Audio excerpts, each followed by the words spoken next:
Good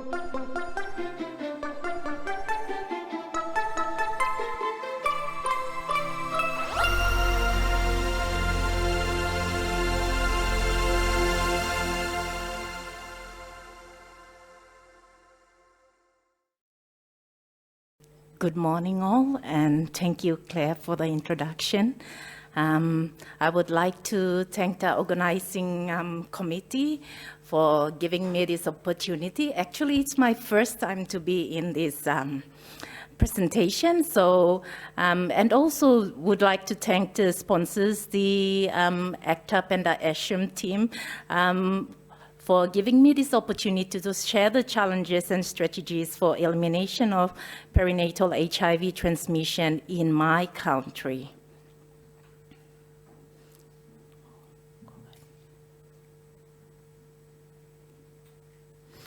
So for those of you who don't know Papua New Guinea is located just north of Australia, which borders west with the Indonesia, to the north and east with the big oceans, the Pacific Oceans to the north, and to the east with the Bismarck and the Solomon Seas. It's located on, I think, the second island, largest island in the world, which is the New Guinea.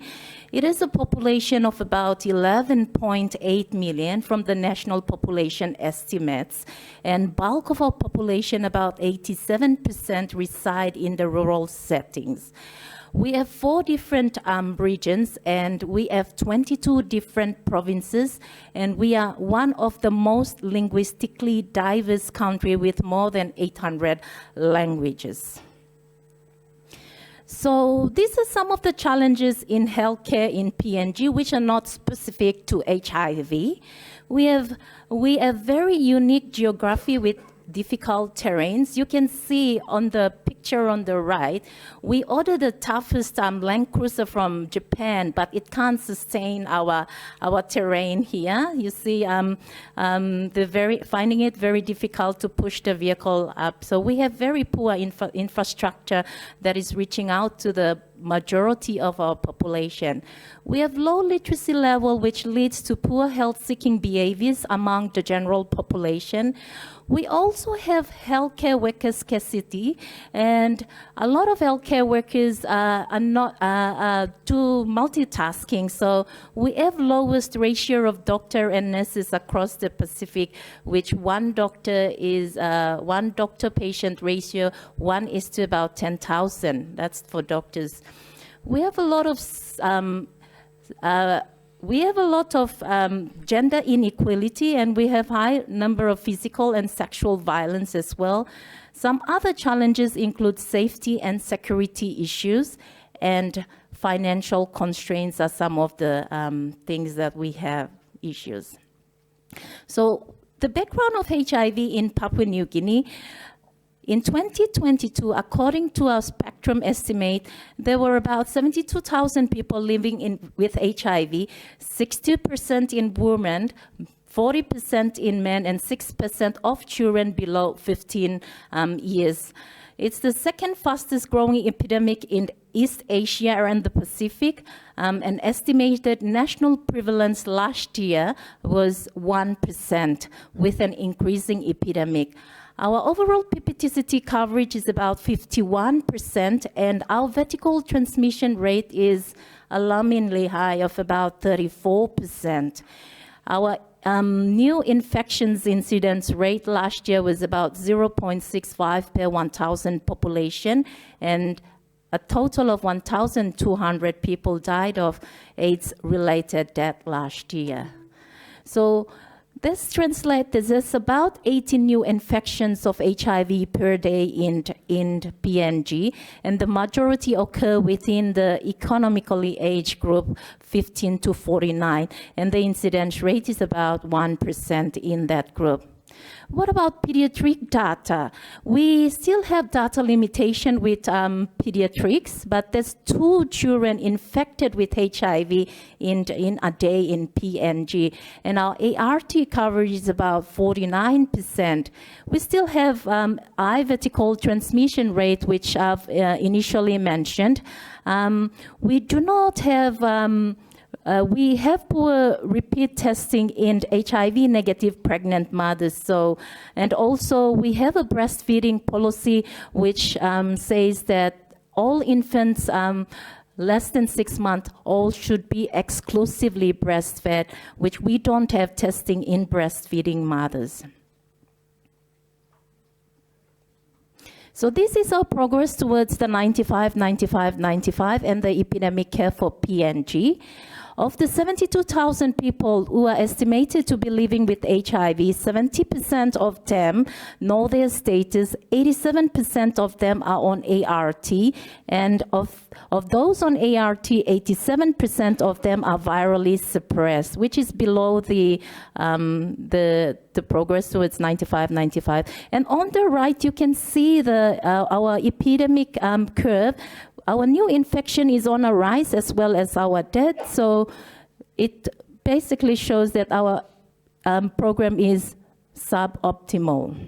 This is the national ANC HIV testing cascade for 2020. In 2022, the estimated number of live births were about more than 300,000, of which only 42% at a first ANC visit, and of which 37% had a HIV test, received a HIV. So you can see that there's a lot of gaps there that needs to be filled. What about EID testing in PNG? We do not have early birth testing at birth. Our first EID test is done within the 6 to 8 weeks of birth. According to our national algorithm, we do the first test at 6 to 8 weeks. A repeat test is done 2 months post-cessation breastfeeding and at 9 months. And a final antibody is done at 18 months of age. We have a centralized early infant diagnosis testing platform, which is we just have one functioning one in the country, in the 22 provinces. So all the provinces have to send their EID or DBSs down to a central lab for testing. And turnaround time is one of the issues, as well as sometimes they don't get results on time. So most of the pediatricians start their children who are infected with HIV on clinical judgment using the presumptive diagnosis. This was a trial done by Mohammed et al. In 2 countries, which shows that the point of care testing reduced time to early infant diagnosis results communication by 60% compared to the standard care of test.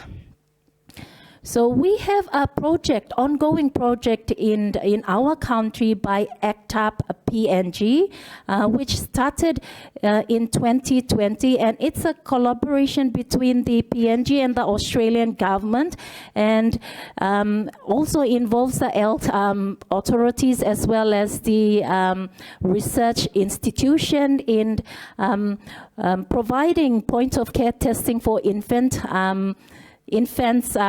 that are less than 18 months of age. Also viral load testing in children from 6 weeks up to 10 years using the MPMA platform, and an ongoing drug-resistant surveillance in children. You can see that we've tested about, using that platform, we've done about more than 1,000 tests in only two provinces, not the all 22 provinces. And we've got a overall positivity rate of 10%. And most of the testing were done within the recommended timing of first infant diagnosis. And the turnaround time, most of them got their results within the same day. The current ART regime we are using in the PNG, after the study that was done by Gare et al. That was recently published, we had a high overall pretreatment drug resistance of more than 18% and to the NNRTI 17.8%. So what we did, we have to revise our guideline in 2019 and 2020 were to bring the DTG-based regime for both adults and children. We do not have a DR data in PNG among children and pregnant mothers. Our infants, we're using the WHO Maternal to child transmission risk for infant prophylaxis. This is not a country data, but this is specifically for my clinic, which I'm working. This is the positivity rate of HIV-exposed infant after 6 weeks of age whose mothers were commenced on DTG-based regime in 2020. And of the 367, we noted that the transmission rate was lower in those mothers who had started ART before pregnancy and early pregnancy compared to those in labor and delivery.